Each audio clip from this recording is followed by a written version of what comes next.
ஆகாபின் மனைவி விக்கிரக ஆராதனைக்காரி. அதனால அவ போய் என்ன செஞ்சிட்டானா, இவனுக்கு துரு ஆலோசனை பண்ணி இவனுடைய அதிகாரத்தை எல்லாம் எடுத்து தேசத்தை முழுவதும் விக்கிரக ஆராதனையை மாற்றிவிட்டா. இஸ்ரவேல் ஜனங்கள் முழுவதும் கர்த்தரை விட்டு விட்டு இப்ப யாரை தேடிக்கிட்டு இருக்காங்க? பாகால்களையும் விக்கிரகங்களையும். பாகால்ங்கிறது ஒரு விக்கிரகத்தின் பெயர். நம்ம ஊர்ல நிறைய பெயர்கள் இருக்குல்ல, அது மாதிரி. அப்படிப்பட்டதான நிலைமையில எலியா என்கிற கர்த்தருடைய தீர்க்கதரிசி அவர்களை தேவன் பக்கமாய் திருப்பும்படியாக, அவர்களை கர்த்தருடைய பக்கமாய் திருப்பும்படியாக என்ன செய்கிறார் அப்படின்னா, ஆண்டவரிடத்துல இருந்து அந்த 17:1 நீங்க வாசிச்சு பார்த்தீங்கன்னா, எல்லாத்தையும் வாசிக்க நமக்கு டைம் இல்லை அப்படிங்கிறதுனால நம்ம கொஞ்சம் மட்டும் வாசித்தோம். 17:1 சத்தமா வாசிங்க.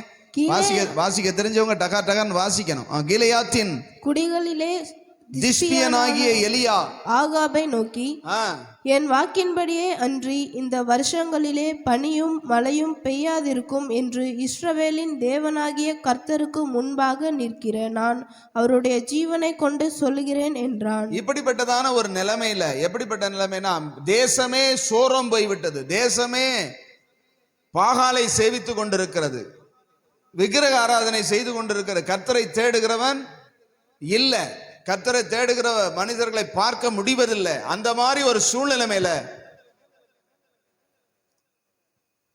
கிலெயாத்திலே குடியிருக்கிறதான திஸ்பியனாகிய எலியா என்பவன் என்கிற தீர்க்கதரிசி ராஜாவை நோக்கி, ஏன் வார்த்தை இல்லாம நம்ம மழையும் கிடையாது, உனக்கு பனியும் கிடையாது அப்படின்னா, மழையும் பனியும் பெய்யலைன்னா என்ன நடக்கும்? தேசத்துல மழையும் இல்லை, பனி கூட பெய்யல அப்படின்னா என்ன ஆகும்?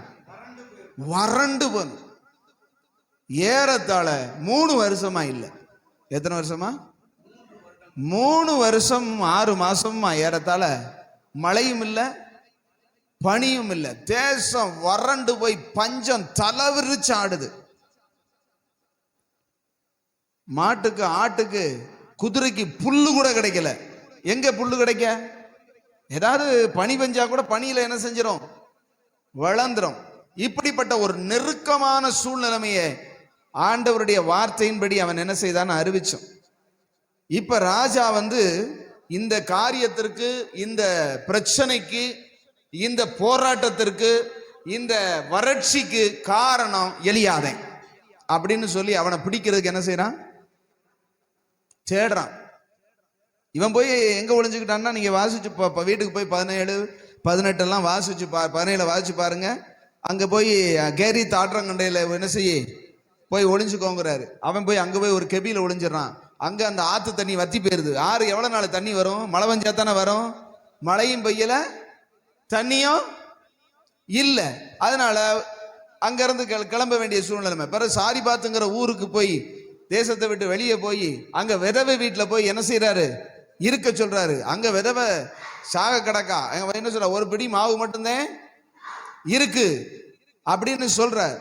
அங்க போய் சொல்றாரு, நீ அந்த ஒரு பிடியில ஒரு பிடி மாவுல எனக்கு ஒரு சின்ன அடைய என்ன செய்ய கொண்டு வான்னு சொல்லி அவளையும் அவனையும் அந்த வீட்டார் அனைவரையும் கர்த்தர் போஷித்து ஒரு அற்புதம் செய்து அவர்களை என்ன செய்கிறார்?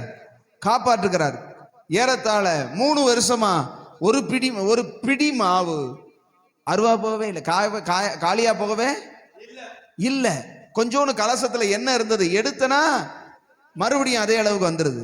ஆமேன்னு சொல்லுங்க. தேவனுடைய அற்புதமான கரம் எலியாவின் மேல் இருந்ததினால், தேவனுடைய வார்த்தைக்கு எலியா பயந்தவனாய், கீழ்ப்படிந்தவனாய், தேவனுடைய வசனத்துக்கு நடுங்குகிறவனாய், அவர் சொல்படி கேட்கிறவனாய் இருந்ததுனால அவன் சொன்படியும் கர்த்தர் கேட்டார். ஆமேன்னு சொல்லுங்க.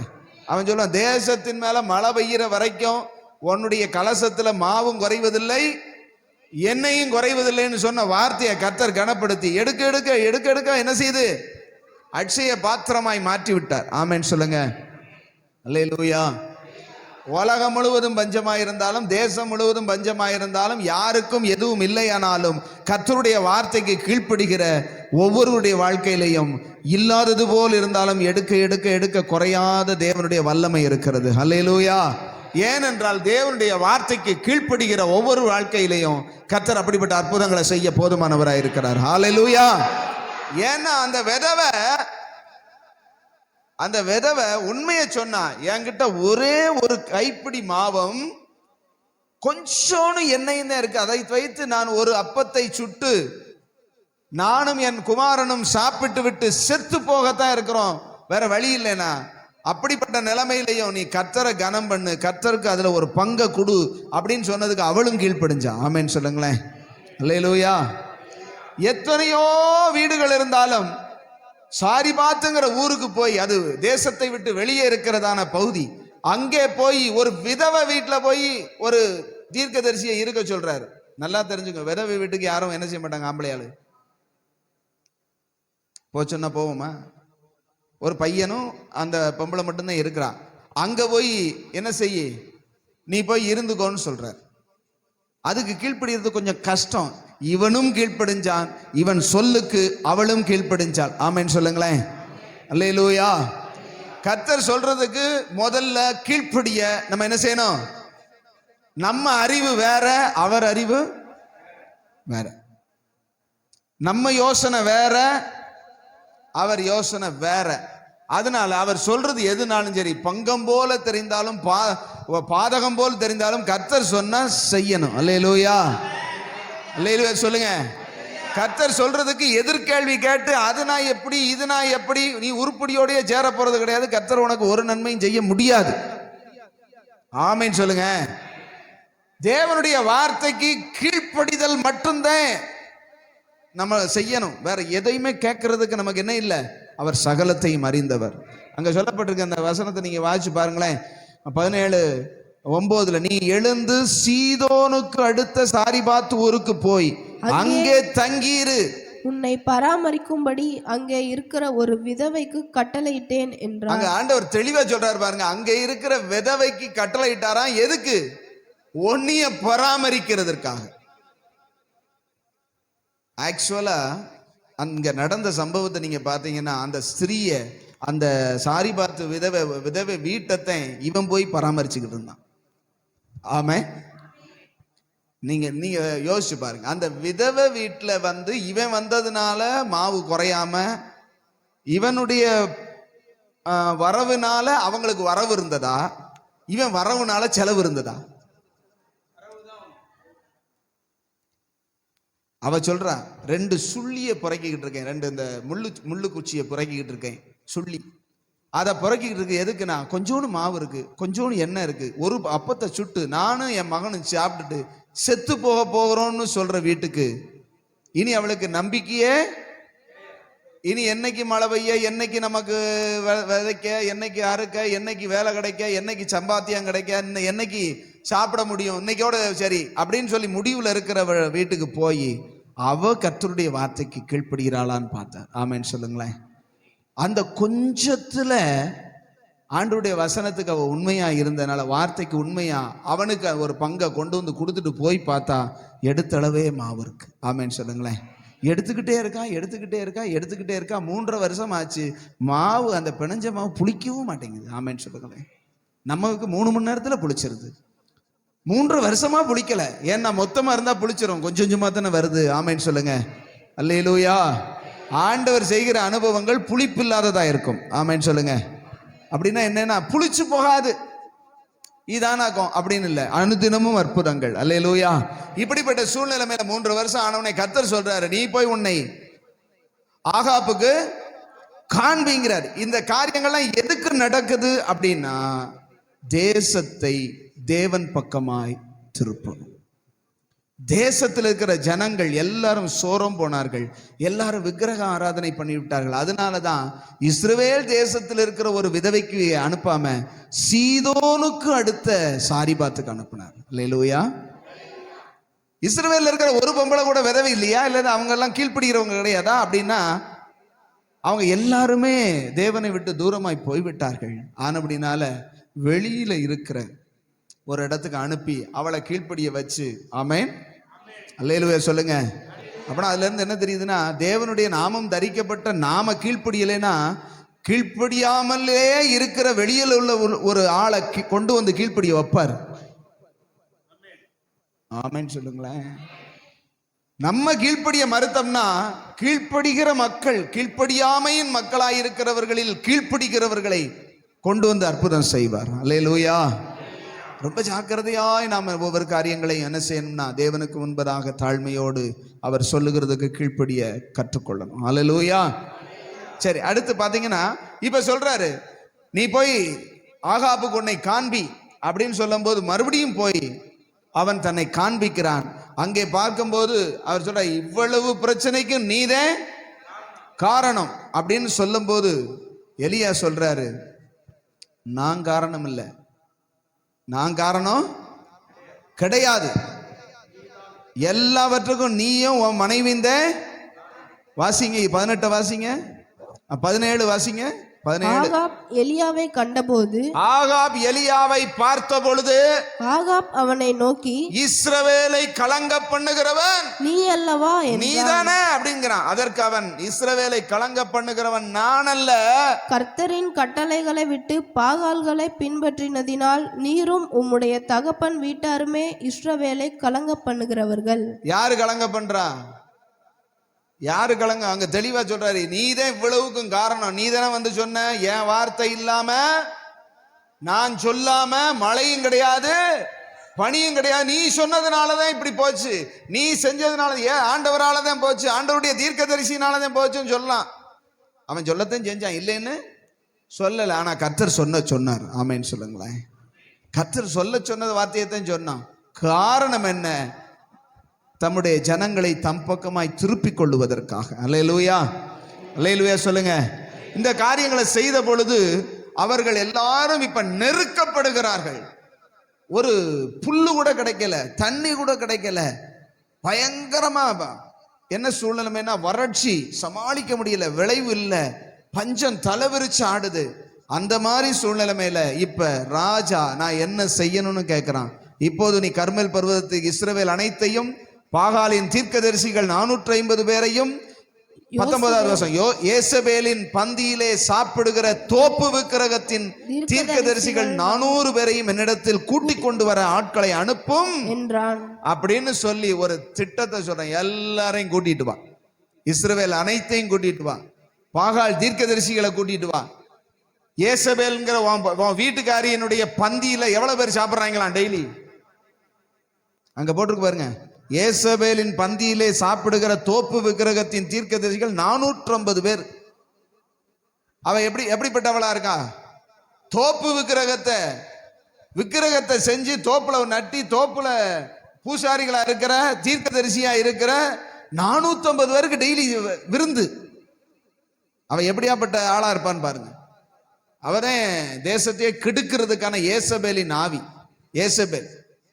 அல்லேலூயா.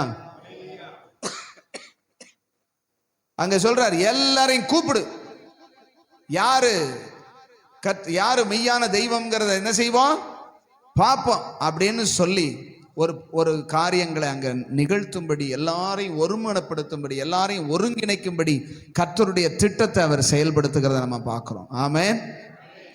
இப்ப விஷயம் என்னன்னா, ஜனங்களை தேவன் பக்கமா திருப்பணும் அப்படிங்கிறது தேவனுடைய விருப்பம், நோக்கம். அதற்கு முதலாவது எல்லாரையும் தேவனுடைய மனுஷன் பக்கமா திருப்ப வேண்டி இருக்கிறது. ஒரு 3 வருஷம் ஆயிடுச்சு. ஆமென் சொல்லுங்களேன். அல்லேலூயா. அந்த 3 வருஷமும் தேவன் சொன்ன இடத்துல, ஆண்டவர் இருன்னு சொன்ன இடத்துல போய் கேரி தாற்றங்காரையில் உன்னை ஒழிச்சுக்கோன்னு சொன்னார். பிறகு அதுக்கப்புறம் சாரி பார்த்து வீட்டு விதவைக்கு அனுப்புனாரு. அங்க போய் அவன் என்ன செஞ்சான்? இருந்தான். ஆமென். ஒரு தேசத்தை தம் பக்கமா திருப்பணும்னா தேவன் பல ப்ராசஸ் வச்சிருக்கிறார். அல்லேலூயா. அதற்கப்புறமா காண்பினாரு. இப்ப காண்பிச்சாச்சு. இப்ப எல்லாரையும் ஒருமுகப்படுத்தி கூட்டு வந்ததுக்கு அப்புறமா உடனே ஆண்டவர் என்ன செய்யல? தன்னுடைய மகிமையை வெளிப்படுத்தல. அங்கே பார்க்கிறோம், அவன் ஒரு போட்டி மாதிரி சொல்றான், நீங்க ரொம்ப பேர் இருக்கிறீங்க, நான் ஒத்தையில இருக்கிறேன், யார் மெய்யான தெய்வம் அப்படிங்கிறத நம்ம என்ன செய்வோம் பார்ப்போம். நீங்க ரொம்ப பேர் தீர்க்கதரிசிகள் 850 பேர் இருக்கிறதுனால நீங்களே ஒரு காளையை தெரிந்து கொண்டு என்ன செய்யுங்க, பலியிடுங்க. அக்கினியினால் உத்தரவு அருளுகிற தெய்வம் தான் தெய்வம்னு ஒரு ஒரு காரியத்தை அங்க நிர்ணயிக்கிறார். அல்லேலூயா. அக்கினியினால் எந்த தெய்வம் உத்தரவு கொடுக்குதோ அந்த தெய்வம் தான் மெய்யான தெய்வம். அதுதான் மழை பெய்ய பண்ணுகிற தெய்வம். அதுதான் நம்ம கும்பிட வேண்டிய தெய்வம். அதுதான் நம்மளை ஆராதிக்க வேண்டிய தெய்வம். ஆனபடினால நீங்க முதல்ல செய்யுங்கன்னு சொல்லும் போது அவங்க குதிச்சாங்க, ஆடுனாங்க, எல்லாத்தையும் செஞ்சாங்க. காலையில இருந்து அந்திப்பலி செலுத்தும் நேரம்னா சாயங்காலம் வரைக்கும், சாயங்காலம் வரைக்கும் ஒரு சத்தமும் என்ன செய்யல. அவங்க பாட்டுக்கு பலி செலுத்தி ஒரு ஆடை பலி செலுத்தி குதிக்கிறாங்க. பாகாலே உத்தரவு கொடும், பாகாலே உத்தரவு கொடும், எங்களுக்கு இறங்கும், எங்களுக்கு இறங்கும். நாங்க உங்களை எல்லாரும் 850 பேரும் சேர்ந்து கூப்பாடு வர்றாங்க. கத்திய வச்சு தன் மேல எல்லாம் கிழிச்சுக்கிட்டு ரத்தம் வடிய என்ன செய்யறாங்களா, கூப்பிடுறாங்க. ஒண்ணுமே வரல. அப்பொழுது அதுக்கப்புறம் தான் நம்ம வாசிச்சோம். அப்பொழுது எலியா 30வது வசனம், சகல ஜனங்களையும் நோக்கி என் கிட்டே வாருங்கள் என்றான். சகல ஜனங்களும் அவன் கிட்டே வந்தபோது தகர்க்கப்பட்ட கர்த்தருடைய பலிபீடத்தை அவன் செப்பனிட்டு, உனக்கு இஸ்ரவேல் என்னும் பேர் இருப்பதாக என்று சொல்லி கர்த்தருடைய வார்த்தையை பெற்ற யாக்கோபுடைய குமாரரால் உண்டான கோத்திரங்களுடைய லக்கத்தின்படியே 12 கற்களை எடுத்து அந்த கற்களாலே கர்த்தருடைய நாமத்திற்கு ஒரு பலிபீடத்தை கட்டி பலிபீடத்தை சுற்றிலும் தானியம் அளக்கிற 2 படி விதை விதைக்கத்தக்க இடமான ஒரு வாய்க்காலையும் உண்டாக்கி அப்படின்னு வரிசையா நம்ம பார்க்கிறோம். ஆமென் சொல்லுங்களேன். இப்ப தேசத்தை தன் பக்கமாய் திருப்ப வேண்டுமானால் தேவன் சொல்லுகிற இடத்துல முதல்ல இருக்கணும். ஆமென். அடுத்து காண்பிக்க சொல்லும் போது போய் காண்பிக்கிறார். அப்பொழுது தேவனுடைய திட்டத்தை அவர் சொல்லுகிறார். அக்கினியினால் உத்தரவு அருளுகிற தெய்வமே மெய்யான தெய்வம் அப்படின்னு சொல்லும் போது எல்லாரும் ஒத்துக்கொள்ளுகிறார்கள். அவர்கள் செய்து முடித்து விட்டார்கள். இப்பொழுது இவன் எல்லாரும் என்னிடத்தில் வாருங்கள் என்று சொல்லி அவன் என்ன செய்கிறான்னா, என்ன முதல்ல செய்கிறான்னா, வாங்கன்னு சொல்லி உடனே காலை எடுத்து பலி செலுத்தல சொல்றான். இடிக்கப்பட்ட வசந்த வாசிங்க 30 தகர்க்கப்பட்ட கர்த்தருடைய பலிபீடத்தை அவன் செப்பனிட். அல்லேலூயா. அப்படின்னா இதுக்கு முன்னாடி கர்த்தருடையதாய் இருந்த பலிபீடம், கர்த்தருடைய பலிபீடம் அங்கே இடிக்கப்பட்டு, சொல்லுங்க, இடிக்கப்பட்டு கிடக்கிறது. தேசத்துல இருக்கிற ஜனங்களை தேவன் பக்கமா திருப்பவும், தேவனுடைய சித்தம் நிறைவேறவும், ஜனங்கள் தேவனை அறியவும் வேண்டுமானால் முதலாவதாக என்ன செய்யணும் சொல்லுங்க? தகர்க்கப்பட்ட பலிபீடம், இடிக்கப்பட்ட பலிபீடம் முதலாவது என்ன செய்ய வேணும்? செப்பனிடப்படணும். அல்லேலூயா.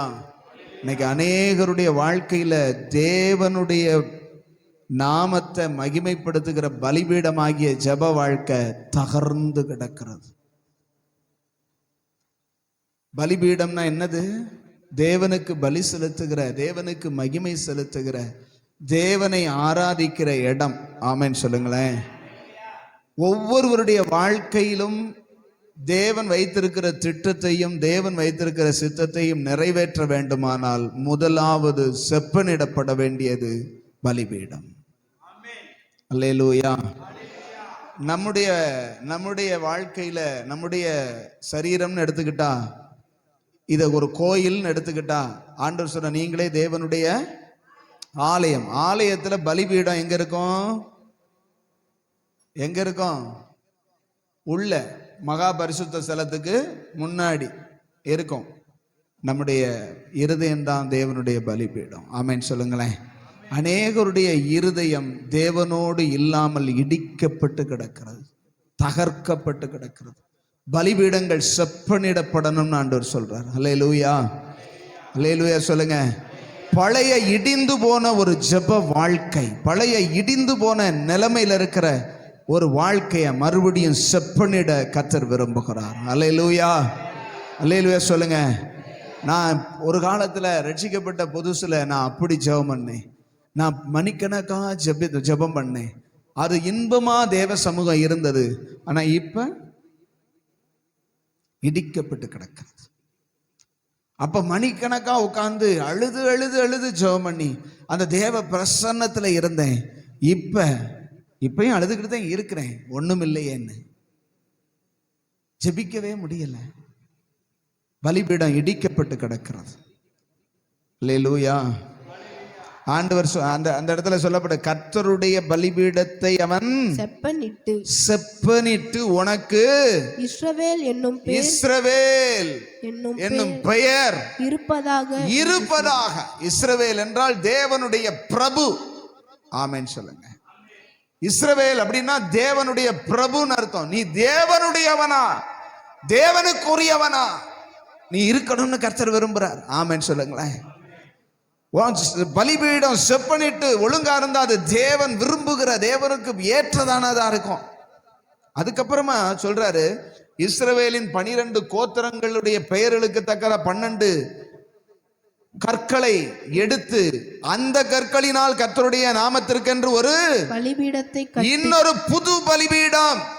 அல்லேலூயா. பழைய ஜெப வாழ்க்கையவே நினைச்சிட்டு இருக்காங்க. இல்ல, இப்ப ஒரு புதிய பலிபீடத்தை கட்ட போகிறோம். ஆமென் சொல்லுங்களேன். புது வாழ்க்கை, ஒரு புது ஜெப வாழ்க்கை. பழசை சரி பண்ணுவோம், இடிஞ்சு போனதை சரி பண்ணுவோம். ஆனா புதிய ஒரு ஜெப வாழ்க்கை, அதை பழசையே சரி பண்ணி பழசு மாதிரி அல்ல, ஒரு புதிய ஜெப வாழ்க்கையை கர்த்தர் ஒவ்வொருவருடைய வாழ்க்கையிலும் கட்ட விரும்புகிறார். ஹல்லேலூயா.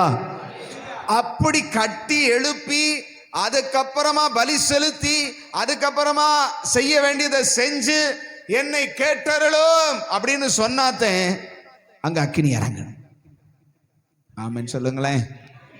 அக்கினி இறங்கணும், தேவனுடைய சித்தம் நடக்கணும், ஜனங்கள் கர்த்தரை அறியணும், பதில் கிடைக்கணும். அப்படின்னா செப்பனிடப்பட வேண்டியது முதல்ல என்ன செய்யணும் சொல்லுங்க?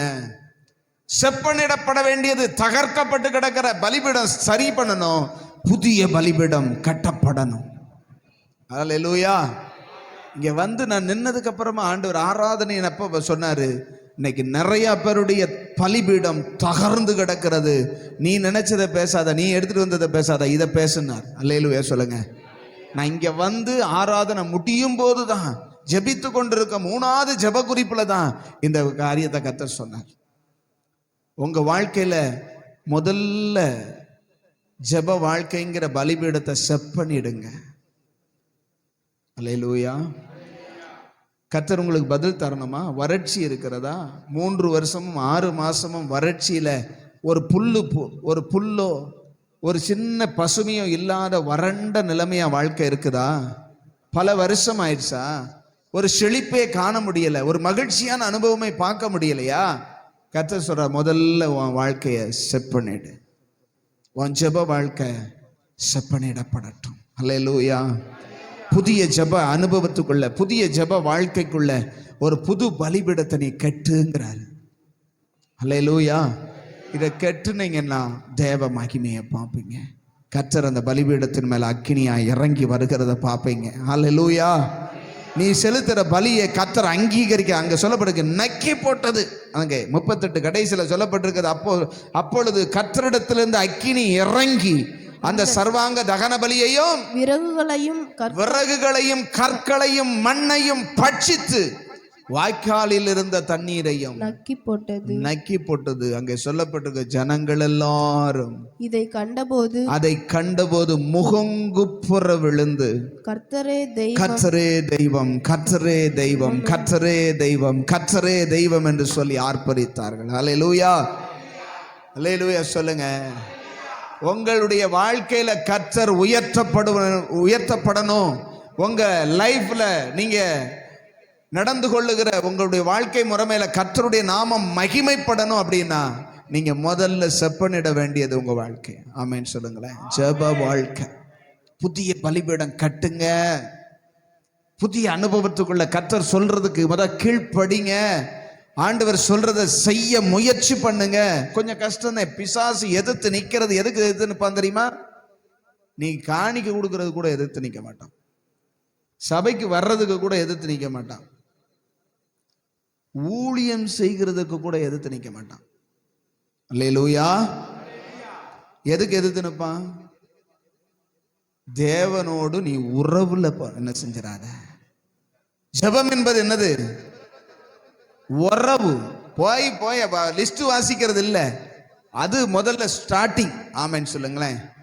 ஸ்டார்டிங் கொஞ்சம் ட்ரிபிளா இருந்தாலும் போக போக என்ன செஞ்சிருவாரு? அல்லேலூயா. அல்லேலூயா சொல்லுங்க. ஜெபம் என்பது என்னது? தேவனோடு கொண்டுள்ள உறவு. உறவை சரி பண்ண மட்டும் விடவே மாட்டான். உறவுல மட்டும் வந்துடாத. சும்மா அப்படி வா, அப்படி போ, தேவ சமூகத்துக்கு அப்படி வந்து உட்காந்து தூங்கி எஞ்சிட்டு என்ன செய்ய போ. எதுவுமே உள்ள போகல, எதுவுமே உள்ள போகாம அப்படி தூக்கத்தினால பிசாசு என்ன செஞ்சிடறான்? அமுக்கிடுறான். அப்படி அமுக்கணும்னாக்க நீங்க பக்கத்துல இருந்து ஒரு அடி அடிங்க. ஆமென்னு சொல்லுங்க. ஆமா, அமுக்குற விடாதீங்க. வசனத்துக்கு உள்ள போக விடாம கண்ணை சொருகுதா, பக்கத்துல இருந்து சட்டு சட்டு 2 தட்டு தட்டி என்ன செய்யுங்க? வெளியே வாங்க, வெளியே வாங்க அப்படி சொல்லுங்க. அல்லேலூயா. பிசாசுக்கு பிடிக்காதது என்ன தெரியுமா? வார்த்தை உள்ள போகக்கூடாது, அந்த வார்த்தை விளையக்கூடாது. வார்த்தை விளைஞ்சிருச்சுன்னா அவனுக்கு சிக்கல். யாருக்கு சிக்கல்? நீ மாறிடுவேல, நீ ஸ்ட்ராங் ஆயிடுவேல, தேவன் உன்னோடு பேச ஆரம்பிச்சிருவார்ல. தேவன் பேச ஆரம்பிச்சுட்டனாக்கா அவ்வளவுதான், அவனுக்கு சங்குதேன். ஆமென்னு சொல்லுங்க. கர்த்தருடைய வார்த்தையை கேட்க ஆரம்பிச்சு கர்த்தருக்கு பிரியமா நீ நடக்க ஆரம்பிச்சுட்டா பிசாசு சொல்லுவான், ஐயையோ போச்சே அப்படிம்பா. அல்லேலூயா. நீங்க ஜெபிக்கிறதுக்கு ஏன் இவ்வளவு போராட்டம் வருது? ஜெபிக்கணும் ஜெபிக்கணும் ஜெபிக்கணும் ஜெபிக்கணும் ஜெபிக்கணும் காலையில இருந்து நான் சாயந்தரம் வரைக்கும் நினைக்கிறேன் பாஸ்டர், ஆனா முழங்கால் மட்டும் போட முடியல. இப்படி எத்தனை பேருக்கு அனுபவம் இருக்கு? நல்ல வேலை பாஸ்டர், அப்படி நினைக்கிறதுமே என்கிட்ட கிடையாது அப்படின்னு சில பேர் சொல்றீங்க. எனக்கு கேக்குது. ஜெபம் இல்லாட்டி சடலம். என்னது ஜெபம் என்பது? என்னது சொல்லுங்க? சுவாசம். ஜெபம் என்பது என்னது கிறிஸ்தவ வாழ்க்கையில? சொல்லுங்க, சுவாசம். சுவாசம் நின்னு போச்சுன்னா என்னது? இன்னைக்கு அநேகர் கிறிஸ்தவ உலகத்துல கிறிஸ்தவ வாழ்க்கையில சடலமா அலைகிறாங்க. சொல்லுவாங்கல்ல, என்னமோ சொல்லுவாங்கல்ல, அது பேர் என்னதுன்னா நடை, எப்படி நடை பிணம்.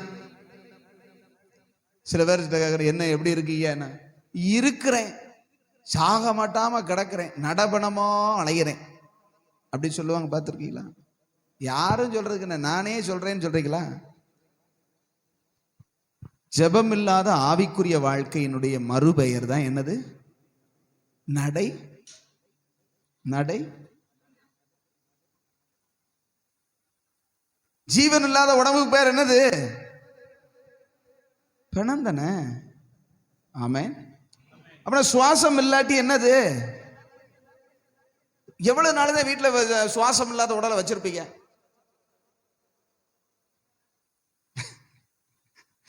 சுவாசம் போச்சு, மூச்சு நின்னு போச்சு, எவ்வளவு நாள் வீட்டில் வச்சிருக்கலாம்? கொஞ்சம் சொல்லுங்க. சேர்ல உட்காந்துருக்கோம், சொல்லுங்க, நிமிர்ந்து பார்த்து சொல்லுங்க. சுவாசம் போச்சுன்னா எத்தனை நாள் வீட்டில் வச்சிருக்கலாம்? ஐயா சொல்லுங்க, சுவாசம் போன உடலை எத்தனை நாள் வச்சிருக்கலாம்? ஐஸ் பெட்டியில வச்சிருந்தா 2-3 நாள் என்ன செஞ்சிருக்கலாம்? வச்சிருக்கலாம். அதுக்கு மேல ஒன்றும் செய்ய முடியாது. அதுக்கு மேல வச்சிருந்தா என்ன ஆகும்னு நினைக்கிறீங்க? சத்தமா சொல்லுங்க. அதெல்லாம் தெளிவாத்தான் சொல்றீங்க, சொல்லுங்க. மார்த்தாள் சொன்னதை ஞாபகம் வருது. நாருமே ஆண்டவரே, 4 நாள் ஆயிட்டுதே.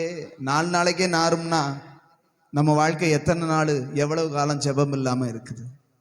நீங்களே தீர்மானித்துக் கொள்ளுங்கள், நீங்களே முடிவு செய்து கொள்ளுங்கள். கவனிக்கிறீங்களா? உள்ள போகுதா? இருத்தி கண்ணை மூடிக்கிட கூடாது. ஆமென். கண்ணை மூடுனாக்கும் பிசாசு என்ன செய்யறானாக்கும் நீ கவனிக்காத அப்படின்னு சொல்றான்னு அர்த்தம். இருக்கீங்களா? சத்தமா கையை உயர்த்தி அல்லேலூயா சொல்லுங்க பாப்பா. அல்லேலூயா. நம்முடைய வாழ்க்கை எவ்வளவு காலம் தனிப்பட்டு தேவனோடு உறவில்லாம இருக்கிறது? அன்னைக்கு ஒரு தீர்மானம் எடுங்க. என்னுடைய இடிந்து போன ஜப வாழ்க்கையாகிய பலிபீடத்தை நான் கட்டி என்ன செய்வேன்? எழுப்புவேன், புதிய பலிபிடமாகிய ஜெப வாழ்க்கையை கட்டி எழுப்புவேன். இன்னைக்கு நான் போய் உட்காருவேன்னு. ஆண்டவரே, நான் புணம் போல எவ்வளவு காலம் அலையிறது? நான் புணமா எப்படி ஐஸ் பெட்டியில் வச்சு எவ்வளவு நாள் தான் வண்டி ஓட்டுறது? நான் இனி ஜெபம் பண்ணுவேன். ஆமென் சொல்லுங்களேன். ஜெபம் பண்ண தெரியலையா? உட்காந்து முழங்கால் போட்டு அழுக தெரியுமா தெரியாதா? தெரியுமா தெரியாதா? எனக்கு ஒன்றும் தெரியல ஆண்டவரேன்னு அழுக வேண்டியதுதானே? ஆமென். என் நிலைமை இப்படி இருக்கு ஆண்டவரேன்னு அழுக தெரியுமா தெரியாதா? நான் வர்ற நாட்கள்ல ஜெபத்தை குறித்து பாடங்கள் எடுக்க போறேன். ஜெபம்னா என்னென்ன தெரியுமா? பெருமூச்சு ஜெபம்னு வேதம் சொல்லுது. அழுகை ஜெபம்னு சொல்லப்பட்டிருக்கு. அழுகை ஜெபம்னு எங்க இருக்குன்னு ஏதாவது சொல்லுங்க பாப்போம். டக்குன்னு சொல்லுங்க பாப்போம். டக்குன்னு ஞாபகம் வருதா? ஆகார் பிள்ளை அழுததை கர்த்தர் கேட்டார். ஆமென். பிள்ளை எதுக்காக அழுதது? தண்ணி இல்லாம அழுதது. ஆண்டவரே, உலகம் இப்படி இப்ப மோசமா போச்சே, என் பரிசுத்த வாழ்க்கை இப்படி போச்சே நான் அழுதது. தாகத்தில் அழுததையே கர்த்தர் கேட்டாரா? நீ ஒரு ஆவிக்குரிய தாகத்தோட, ஆண்டவரே நான் இப்படி புணமா அலையிறனே, இப்படிப்பட்ட நிலைமையில இருக்கனே, ஜெபம் இல்லாம இருக்கனே அழுதா கேட்பாரா கேட்க மாட்டாரா? பெருமூச்சு எங்க கேட்டாரு?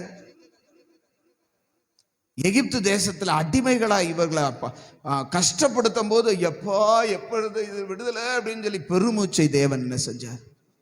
தேவ சமூகத்துல எனக்கு ஞாபகம் இருக்குது. 1993, 94, 95 இந்த நாட்கள்ல ஒரு சூழ்நிலைமை, உடைக்கப்பட்ட ஒரு நிலைமை.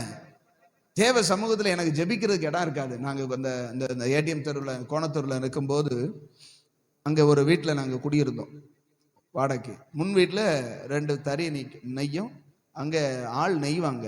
அடுப்படியில் தான் எனக்கு இடம் கிடைக்கும் ஜெபம் பண்ணுறதுக்கு. சரியா அந்த பழைய காலத்து அடுப்பு இருக்கு இல்லையா, அந்த அடுப்பு, அது யூஸ் பண்ணாத அடுப்பு, கறிகிரி எதுவும் இருக்காது, அடுப்பு இருக்கும். அந்த அடுப்புல தான் கையை வச்சு நான் ஜெபம் பண்ணுவேன். இப்படி அடுப்புல காலை உள்ள வைக்க முடியாது, அதனால என்ன செய்வேன், இப்படி இருக்கும், அடுப்புல இப்படி கையை வச்சுக்கிட்டு தான் ஜெபம் பண்ணுவேன். வேற இடம் இல்லை. அங்கே எனக்கு நல்லா ஞாபகம் இருக்கும். அந்த நேரத்தில் அந்த நாட்கள்ல டெய்லி அங்கே உட்காந்து ஜெபம் பண்ணால ஆவியானவர் அங்கே அந்த இடத்துல என்னை நிரப்புற நான் உணர்ந்திருக்கேன். சில நாட்கள், பல நாட்கள் போய் முழங்கால் போட்டு உட்கார்ந்த உடனே கண்ணீர் வரும். அப்படியே மூசுன்னு அழுது முடிகிற வரைக்கும் எவ்வளவு நேரம்னு எனக்கு ஞாபகம் இல்லை. முழுவதுமா ஒரு வார்த்தை கூட பேசாம அழுதுட்டு வந்திருக்கிறேன். நான் அழுதுகிட்டே இருப்பேன். எதுக்கு அழுகிறேனே தெரியாது. அழுதுகிட்டே இருப்பேன். கண்ணீரை தொடச்சிக்கிட்டே இருப்பேன். வந்துகிட்டே இருக்கும். ஒரு வார்த்தை கூட பேசாம சில மணி நேரம் கழிச்சு எரிஞ்சு வந்திருக்கேன். எதுக்கு அழுதேன்னு தெரியாது. போன உடனே பொங்கி பொங்கி பொங்கி பொங்கி பொங்கி அழுக வரும்.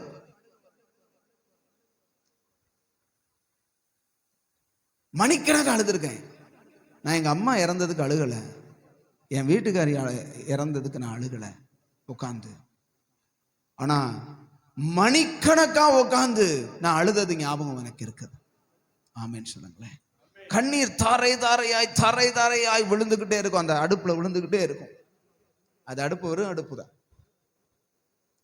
கர்த்தர் எதுக்காக அழுத வச்சாரு, எதுக்காக ஜெபித்தாருன்னு தெரியாது. ஆமென் சொல்லுங்களேன். அழுகையை ஜெபமாய் கர்த்தர் கேட்கிறார். நீங்க தேவ சமூகத்துல போய் எனக்கு ஜெபம் பண்ண தெரியாது அப்படின்னு சொல்லி உட்காராதீங்க. அல்லேலூயா. சத்தமா சொல்லுங்க அல்லேலூயா. ஜெபம் பண்ண தெரியல, அதுக்கு தான் உங்களுக்கு கர்த்தர் கற்றுக் கொடுக்கறதுக்காக இந்த புத்தகத்தை கொடுத்திருக்காரு. ஆமென் சொல்லுங்களேன். சின்ன பிள்ளைய போல உங்களுக்கு சொல்லி கொடுக்கறதுக்கு இதை வாசிச்சு ஸ்தோத்திரம் பண்ணி ஜெபம் பண்ணு, அருமையா நீ என்ன செய்வ, வளருவ. அல்லேலூயா. எனக்கு அதை வாசிக்கவும் தெரியல, முழங்கால் போட்டு அழு, பெருமூச்சு விட்டு, ஆண்டவரே என் நிலைமை இப்படி இருக்குதே, ஒரு மரிச்ச சடலம் போல நான் வாழ்றேனே, கிறிஸ்தவ வாழ்க்கையில எந்த விதமான உம்முடைய குரலை கேட்க முடியல, பார்க்க முடியல, எதுவுமே தெரியல. ஏன் ஆண்டவரே நான் இப்படி இருக்கேன்? நான் உம்மோடு பேசணும், நீங்க என்னோட பேசணும், ஒரு ஆசை வரட்டுமே. அல்லேலூயா சொல்லுங்க. கர்த்தருடைய சத்தத்தை கேட்க பழகுங்க, என் கூட பேசுங்கன்னு சொல்லி அழுங்க, கர்த்தர் உங்களோட பேசுவார். எனக்கு வாசிக்கவும் தெரியாது, படிக்கவும் தெரியாது, எதுவும் தெரியாது அப்படின்னா அவங்களுக்கு படம் காட்டலாம் இல்லையா? ஆப்பிள்னு எழுத தெரியுமா உங்களுக்கு? தெரியாது. சரி, எழுதுனதை வாசிக்க தெரியுமா? தெரியாது. ஆனா படத்தை ஆப்பிள காமிட்டா உங்களுக்கு ஆப்பிள் தெரியும், சொல்ல தெரியுமா தெரியாதா? ஆமென் சொல்லுங்க. தெரியுமா தெரியாதா? தெரியும். அப்ப நான் கர்த்தர் உங்களுக்கு படமா காட்டுவார். ஆமென் சொல்லுங்களேன். யாரு தரிசனம் காம்பா, யாரு சொப்பனம் காம்பான்னா, எனக்கு வாசிக்கவும் தெரியாது, எனக்கு படிக்கவும் தெரியாது. ஆனா படம் காட்டினா ஆண்டவர் உங்களுக்கு அழகா வந்து சொப்பனமும் தரிசனமும் காட்டுவார். அல்லேலூயா சொல்லுங்க.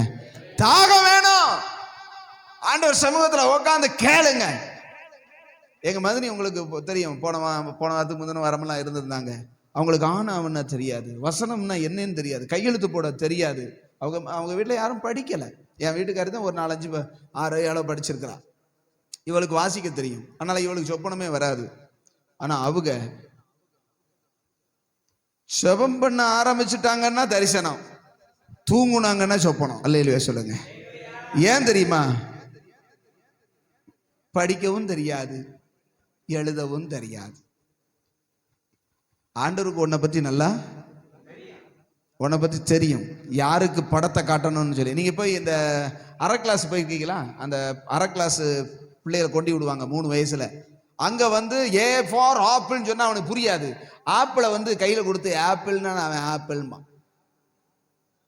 ஆமென். ஆப்பிள் படத்தை காட்டினா இது என்னன்னு கேட்டா கரெக்டா சொல்லுவான். அவனுக்கு படிக்க தெரியாது, அவனுக்கு ஏபிசிடியே தெரியாது. ஆனா ஆப்பிள்னு அவனுக்கு எப்படி தெரியும்னா, அதை காட்டினா தெரியும். கர்த்தர் உங்களுக்கு என்ன செய்வார்னா, நீ ஜெபிக்க ஆரம்பிக்கும் போது, நீ தேவ சமூகத்தில் அழுது, ஆண்டவரை எனக்கு நீ பேசும், என்னோடு கூட உறவா, நான் உங்க சமூகத்துல வந்து நிக்கிறேன் அப்படின்னு சொல்லி நிற்கும் போது கர்த்தர் உங்களோட என்ன செய்வார்? அழகா அப்படியே ஒரு படம் மாதிரி காட்டினா சொல்லுவீங்களா இல்லையா? ஆண்டவர் என் கூட வந்து பேசினாரு, பேசுனதை கேட்பீங்களா இல்லையா? முழங்கால முடக்குனா கர்த்தர் வருவார். ஹல்லேலூயா. அழுங்க, தேவ சமூகத்துல விழுந்து அழுங்க. ஆண்டவரை எனக்கு சொல்லித்தாருன்னு சொல்லி ஜெபம் பண்ணுங்க, எனக்கு கற்றுத்தாருன்னு சொல்லி முழங்கால் போடுங்க. யார் யார்த்தையோ போய் அழுகிறது, இந்த அவர் அப்படி இருக்கு, இது இப்படி இருக்கு, வேலையே கிடைக்க மாட்டேங்குது, வேலை வந்தாலும் வருமானமே பத்த மாட்டேங்குது, யார்கிட்ட போய் அழுகிறீங்க? யார்கிட்ட போய்? பக்கத்து வீட்டுல போய், சொந்தக்காரங்க வீட்டுல போய், மகன்கிட்ட சொந்த வேண்டாம், தேவ சமூகத்துல முழுங்க. ஆமென் சொல்லுங்களேன். பரலோகத்திலிருந்து நமக்கு வாசல்கள் திறக்கும். அல்லேலூயா. நீங்க கேட்க வேண்டியவற்றை மட்டும் கேட்காம எல்லாத்தையும் கேட்கறதுனால, எல்லாத்தையும் சொல்றதுனால ஒன்னும் நடக்காது, ஒண்ணுமே நடக்காது. முழங்கால போடுங்க, ஆண்டவரே நான் உங்க பிள்ளை இல்லையா, ஏன் என் வாழ்க்கையில இப்படி இருக்கு கேளுங்க. அப்பாட்ட கேட்காம யார்கிட்ட கேட்பாங்க? அப்பாட்ட மட்டும் கேட்கறது கிடையாது, தப்பா கேட்கறது, எல்லா தப்பும் செய்யறது. ஆனா அப்பாட்ட மட்டும் என்ன செய்யறது இல்ல, கேட்கறது இல்லை. நம்முடைய வாழ்க்கை செப்பனிடப்பட வேண்டியது செப்பனிட்டா மகிமை இறங்கும், அக்கினி இறங்கும். கர்த்தரே தேவன், கர்த்தரே தேவன் என்று ஜனங்கள் சொல்லுவார்கள். வாழ்க்கையை பார்த்து சொல்லுவாங்க, கர்த்தர் உன் கூட இருக்கிறார். ஆமென் சொல்லுங்க. கர்த்தர் உங்களோட இருக்கிறார். நீ கும்புற தெய்வம் தான் மெய்யான தெய்வம். அப்படி சொல்லணும்னா நான் சரியாகணும். என் வாழ்க்கை என்ன செய்யணும்? செப்பனிடப்படணும். உட்கார்ந்து தேவ சமூகத்தில் ஒரு புதிய பலிபீடம் கட்டுவோம். ஆமென் சொல்லுங்க. ஸ்தோத்திர பலிகளை செலுத்தி கர்த்தரை மகிமைப்படுத்தி, ஆண்டவரே என் வாழ்க்கையை நீங்க இடிஞ்சு போன நிலைமையை கட்டி எழுப்புங்கன்னு சொல்லி உட்கார்ந்து ஜெபம் பண்ண ஆரம்பிங்க. கர்த்தருடைய மகிமை வெளியரங்கமாகும். அநேகர் உங்க பக்கமா திரும்புவாங்க. ஒரு நபர் இல்ல, அநேகர் உங்க பக்கமா திரும்புவாங்க. ஆமென். நீங்க ஆண்டவர் சொல்றதுக்கு கீழ்ப்படுத்தி பாருங்க. இந்த வசனத்தை நான் எடுத்துட்டு வரல, நான் ஆண்டவருக்கு முன்பதாக நின்று பலிபீடத்தில் நின்று சொல்றேன். இதை நான் செய்யவே, நான் சங்கீத பகுதியை வாசிச்சு, சங்கீதத்தை வாசிச்சு அதுல ஒரு சின்ன காரியத்தை சொல்லி உங்களுக்கு முடிச்சிடலாம்னு நினைச்சேன். ஆனா ஆண்டவர் சொன்ன தெளிவா, இடிஞ்சு போன பலிபீடத்தை கட்ட சொல்லு, என் மகிமை வரும். அல்லேலூயா. ஜனங்கள் தேவ மகிமையை பார்ப்பார்கள், கர்த்தரிடமாய் ஜனங்கள் திருப்பப்படுவார்கள். அல்லேலூயா. எத்தனை பேர் உங்க பலிபீடத்தை செப்பனிட ஆயத்தமா இருக்கிறீங்க? இடிஞ்சு போனதை சரிப்படுத்தி, ஆண்டவரே நான் இனி ஒழுங்காய் உம்முடைய சமூகத்தில் நான் காத்திருப்பேன், உம்முடைய சமூகத்தில் நான் ஜெபத்தில் விழித்திருப்பேன், இன்னும் புதிய அனுபவங்களுக்குள்ள என்னை நடத்தும் அப்படின்னு யாரு ஜெபிக்க ஆரம்பிக்கிறீங்களோ உங்க வாழ்க்கையில மகிமை அக்கினியா இறங்க போகிறது. ஆண்டவர் தம்முடைய மகிமையான காரியங்களை செய்யவே செய்வார். ஹalleluya. அப்படியே முழங்கால் படியிடும் எல்லாம் தேவ சமூகத்தில். ஓ ஜீசஸ், ஹalleluya. நன்றி ஆண்டவரே, நன்றி. எலியாவின் தேவன் உங்க தேவனாய் இருக்கிறார். அதே தேவன் எலியாவின் தேவனாய் இருந்தவர் நம்முடைய தேவனாய் இருக்கிறார். அவருக்கு மட்டுமல்ல, உங்களுக்கும் எனக்கும் தேவனாகிய கர்த்தர் அவர். அவர்கிட்ட தான் பேசுவாரா? கர்த்தருக்கு முன்பதாக நிற்கிற நான் என்று சொன்னா, நீங்க கர்த்தருக்கு முன்பதாக போய் நில்லுங்க. எல்லாம் முழங்கால் படிடும், எல்லாம் முழங்கால் படிடுவோம். ஹalleluya. Jesus, Jesus. எல்லாம் எழும்பி நிற்கலாம், எல்லாம் எழும்பி நிற்கலாம். நிறைய பேருக்கு முழங்கால் போட முடியல. எழும்பி நில்லுங்க, எழும்பி நில்லுங்க. ஹalleluya. Jesus, Jesus, Jesus, Jesus. எல்லாம் ஜெபம் பண்ணுங்க. ஆண்டவரே, ஆண்டவரே, என்னுடைய இடிந்து போன, தகர்ந்து போன, வாயை திறந்து சொல்லுங்க ஐயா, அம்மா சொல்லுங்க. ஆண்டவரே, தகர்ந்து போன ஜெப வாழ்க்கை, ஜெப பலிபீடம் ஆண்டவரே கட்டப்படட்டும், கட்டப்படுவதாக. ஆண்டவரே, புதிய அனுபவங்களுக்குள்ள நடத்துவீராக. சொல்லுங்க, சொல்லுங்க, சொல்லுங்க, எழும்பி சொல்லுங்க. ஆண்டவரே, வாயை திறந்து உட்கார்ந்து இருந்தாலும் சொல்லுங்க. இயேசுவே, என் வாழ்க்கையில ஜெபம் என்கிற பலிபீடம் தகர்க்கப்பட்டு கிடக்கிறதப்பா, தகர்க்கப்பட்டு கிடக்கிறது. ஏதோ ஒரு பேருக்கு தான் இருக்குது, ஒரு இருந்ததுன்னு பேருக்கு இருக்கிறது. அப்படிப்பட்ட நிலைமை மாறட்டும், எல்லா நிலைமையும் சீராகட்டும், செப்பனிடப்படுவதாக. சொல்லுங்க, செப்பனிடப்படுவதாக, சரி செய்யப்படுவதாக. ஹalleluya. உங்க மகிமையை காணணும். நீங்க தான் மெய்யான தெய்வம் என்று ஜனங்கள் கண்டுகொள்ளும்படி என் வாழ்க்கை மாறட்டும். சொல்லுங்க, என் வாழ்க்கை மாறட்டும். நான் உங்க சத்தத்துக்கு கீழ்ப்படிஞ்சு, ஆண்டவரே, வறட்சி நாட்களில் நான் உமக்காக உண்மையா இருந்தேன், உம்முடைய சத்தத்துக்கு கீழ்ப்படிஞ்சு இருக்கிறேன். ஆண்டவரே, என் வாழ்க்கையில செப்பனிட்டு, ஆண்டவரே, செப்பனிடப்பட வேண்டியது செப்பனிடப்பட்டு, ஆண்டவரே, புதிதாய் கட்டப்பட வேண்டிய பலிபீடங்கள் கட்டப்பட்டு உங்க மகிமை விளங்கணும், உங்க மகிமை விளங்கணும். சொல்லுங்க, உங்க மகிமை விளங்கணும், உங்க பரிசுத்த வக்கினி இறங்கணும், ஆவியானவர் வல்லமையா இறங்கி ஆண்டவரே கிரியை செய்கிறதை என் கண்கள் காணணும். ஹalleluya. எலியாவின் தேவன் நீதானையா, கருத்தாக ஜெபித்திட கிருபை தாருமே. எலியா என்பவன் நம்மை போல பாடுள்ள மனுஷன். வசனம் சொல்லுது, நம்மை போல பாடுள்ள மனிதனாயிருந்தோம், கருத்தாய் ஜெபம் பண்ணினான். என்னையா கருத்தாய் ஜெபம் பண்ண? கர்த்தர் சொன்னபடி செய்ய வேண்டியதை செய்து முடித்து நின்று சொன்னான், என்னை கேட்டருளும், என்னை கேட்டருளும். ஆக்சுவலா எப்படி சொல்லியிருக்கணும்னா, என் வார்த்தையை கேளுங்க ஆண்டவரேன்னு சொல்லணும். என் வார்த்தையை கேளுங்கன்னு சொல்லாம என்னைய கேளுங்க ஆண்டவரேன்னு சொன்னான். ஹalleluya. அப்படின்னா என்னன்னா, நீங்க சொன்னதெல்லாம் செஞ்சு முடிச்சுட்டேன் அப்படின்னு அர்த்தம். ஹalleluya. உங்களுக்கு பிரியமானதை நான் வாழ்றேன், உங்களுக்கு பிரியமானபடி நான் இருக்கிறேன், என்னைய கேளுங்க, என்னைய கேளுங்க. உங்களை கேட்க முடியுமா? எப்படி இருக்கிறீங்க? ஆண்டவர் வந்து நின்று, உன் ஜெப வாழ்க்கை எப்படி இருக்கிறது, என்னோடு கொண்டுள்ள உறவு எப்படி இருக்கிறது, உன் விசுவாச வாழ்க்கை எப்படி இருக்கிறது, உன் பரிசுத்த ஜீவியம் எப்படி இருக்கிறது, கர்த்தர் கேட்க முடியுமா?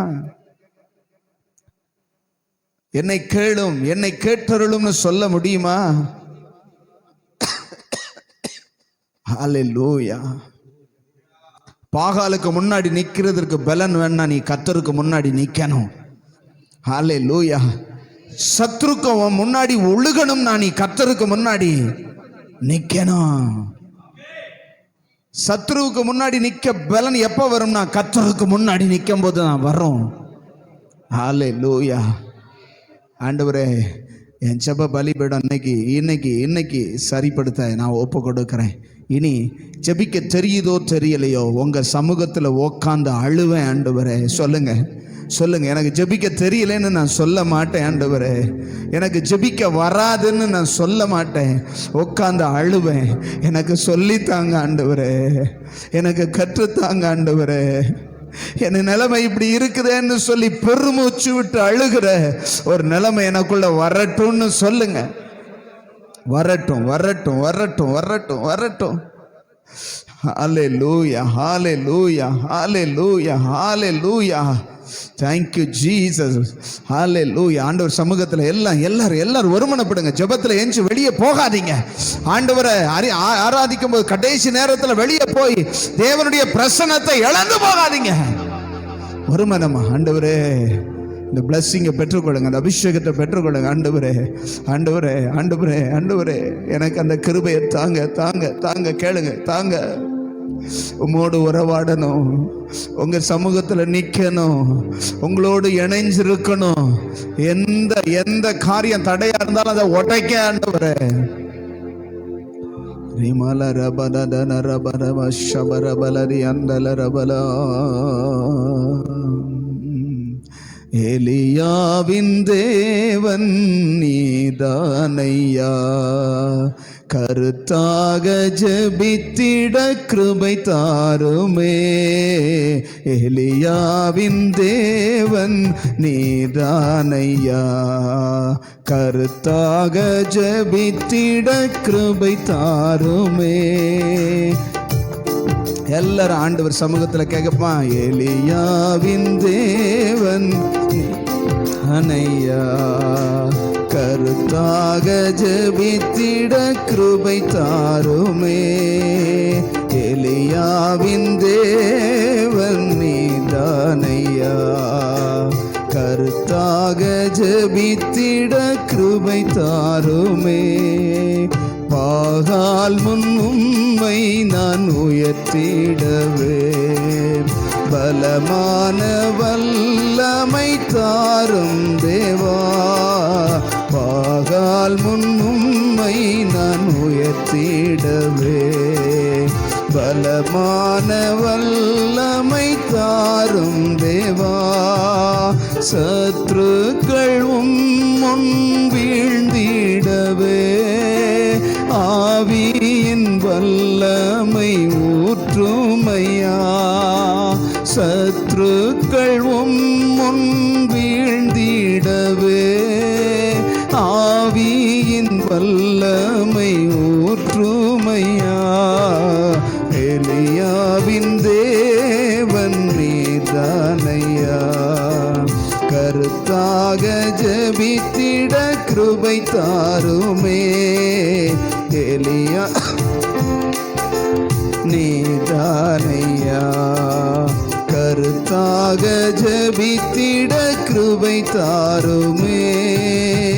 எலியாவை போல உந்தன் முன்பு உறுதியாய் நின்றிட பலன் தாருமே. எலியாவை போல உந்தன் முன்பு உறுதியாய் நின்றிட பலன் தாருமே. எலியாவின் தேவன் நீதானையா, கருத்தாக ஜெபித்திட கிருபை தாருமே. எலியாவின் தேவன் நீதானையா, கருத்தாக ஜெபித்திட கிருபை தாருமே. அன்பு தகப்பனே, இந்த காலை நேரத்தில் எங்கள் வாழ்க்கையில் இடிஞ்சு கிடக்கிற எங்கள் வாழ்க்கை, ஜெப வாழ்க்கையை நீங்கள் மறுபடியும் கட்டி எழுப்பும்படியாக எங்களோடு பேசுகிறதற்காக ஸ்தோத்திரம். உங்கள் சமூகத்தில் விழுந்து கிடக்க உதவி செய்யுங்கப்பா. சொல்லுங்கள், ஆண்டவரே உங்கள் சமூகத்தில் நான் விழுந்து கிடக்கணும், உங்கள் சமூகத்தில் விழுந்து அழுகணும், உம்மோடு ஆண்டவரை இணைந்து இருக்கணும். எனக்கு ஜெபிக்க தெரியலேன்னு நான் சொல்லி, ஜெபிக்க முடியலேன்னு சொல்லி நான் ஒதுங்கக்கூடாது. ஒரு 10 நிமிஷம் சொல்லுங்க, 10 நிமிஷமா ஜெபிக்க எனக்கு உதவி செய்யுங்க. 10 நிமிஷம் 10 மணி நேரமாய் ஒரு நாளில் மாறும். காலங்களும் சமயங்களும் மாறும். 10 மணி நேரம் கூட ஜெபம் பண்ணாலும் பத்தாதுங்கிற நிலைமை உங்களுக்குள்ள எனக்குள்ள வரப்போகிறது.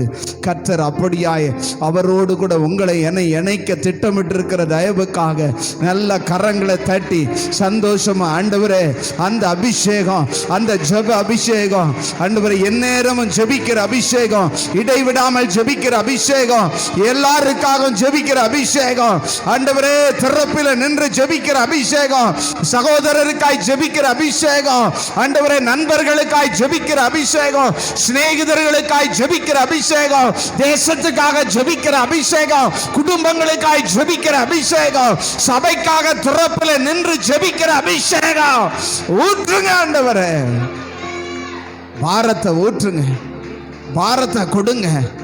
யாருக்கு வலிச்சா எனக்குன்னு இருக்கிற நிலைமை மாறட்டும், மாறட்டும்.